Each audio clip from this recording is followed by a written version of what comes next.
এই স্বপ্ন দেখে বিশ্বাসের চরমায় এই জামাত ইসলাম তথা ইসলাম মরা মানুষগুলিকে নিয়ে আসন সমঝোতার মাধ্যমে চেয়েছিলেন বাংলাদেশের মানুষের চাহিদা পূরণের স্বার্থে যেন বাংলাদেশে ইসলামী হুকুমত প্রতিষ্ঠা হয়, এই নিমিত্তেই আসন সমঝোতা করেছিলেন। কথা বলেন ঠিক না ঠিক? বক্তব্য নিয়ে আসেন ইসলামী আন্দোলন বাংলাদেশ বুলগামারী উপজেলা শাখার সংগ্রামী সভাপতি মুফতি উমর ফারুক ফারুকি। মুফতি উমর ফারুক ফারুকি।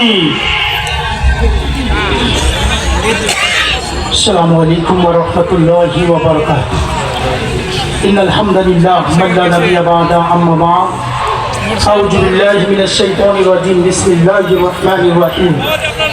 والذي أرسل رسوله بالهدى ودين الحق ليظهره على الدين كله صدق الله المولانا العظيم।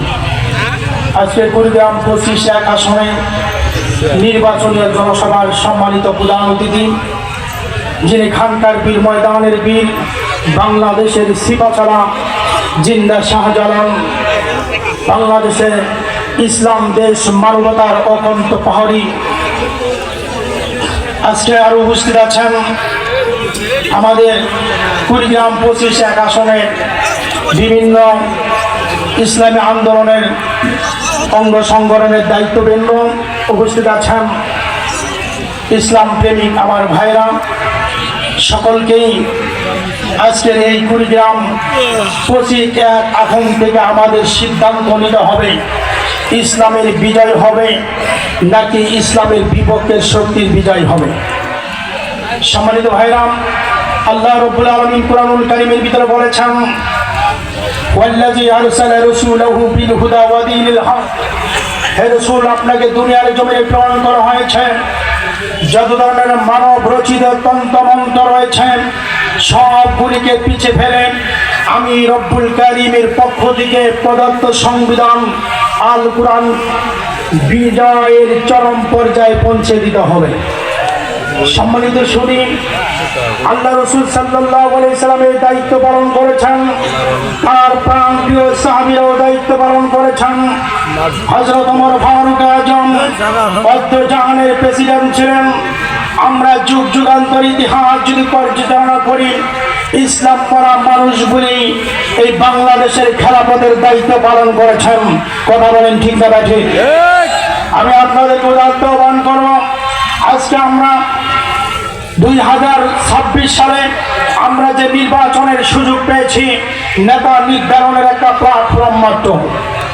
আমরা সংসদ থেকে সরকারি বাজেট যা রয়েছে কুড়িগ্রাম 25 আসনের ভিতরে যথা নিয়মে উপযুক্ত জায়গার ভিতরে বন্টন করবার জন্য একজন সৎ, নিষ্ঠা এবং আল্লাহওয়ালা মানুষের প্রয়োজন।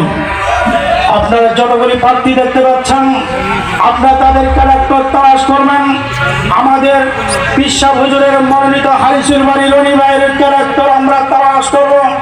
তালাশ করে আমরা যেটা দেখতে পাচ্ছি, আমাদের রনি ভাই নীতি, নৈতিক আদর্শ এবং চারিত্রিক দিক দিয়ে খুব সুন্দর মানের একটি মানুষ।